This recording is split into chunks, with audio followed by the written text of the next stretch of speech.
Fevralın 19-da 1-ci Qarabağ müharibəsinin itkin şəhidi hərbiçi Mahir Abuzəroğlu Quliyevin nəşinin qalıqları ailəsinə təhvil verilib. Şəhidin ailəsinin yaşadığı evdə keçirilən vida mərasimində rayon ictimaiyyətinin nümayəndələri, qazilər, şəhid ailələri, hüquq mühafizə orqanlarının əməkdaşları və hərbiçilər iştirak edib. Çıxış edənlər şəhidin vətən qarşısındakı xidmətlərini yüksək qiymətləndirərək onun xatirəsinin daim əziz tutulacağını bildiriblər. Dəfn mərasimi yaylım atəşi və Azərbaycan dövlət himninin səsləndirilməsi ilə müşahidə olunub. Tabuta bükülmüş Azərbaycan bayrağı şəhidin ailəsinə təqdim edilib. Qeyd edək ki, 1958-ci il təvəllüdlü Mahir Quliyev 1992-ci ildə Ağdərə istiqamətində gedən döyüşlər zamanı itkin düşüb. Onun nəşinin qalıqları aparılmış ekspertiza və eyniləşdirmə tədbirlərindən sonra müəyyən edilərək ailəsinə təhvil verilib. Onu da bildirək ki, şəhid Mahir Quliyev Cəlilabad rayon qəbristanlığındakı Şəhidlər xiyabanında dəfn edilib.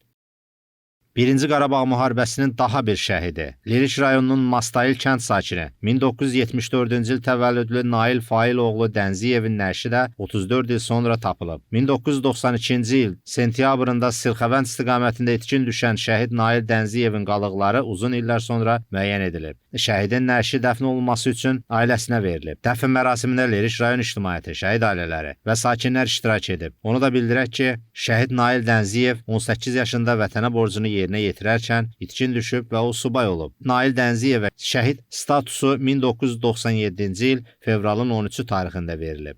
34 illik həsrətimiz sona yetdi. Allah prezidentimizə kömək olsun, can sağlığı versin.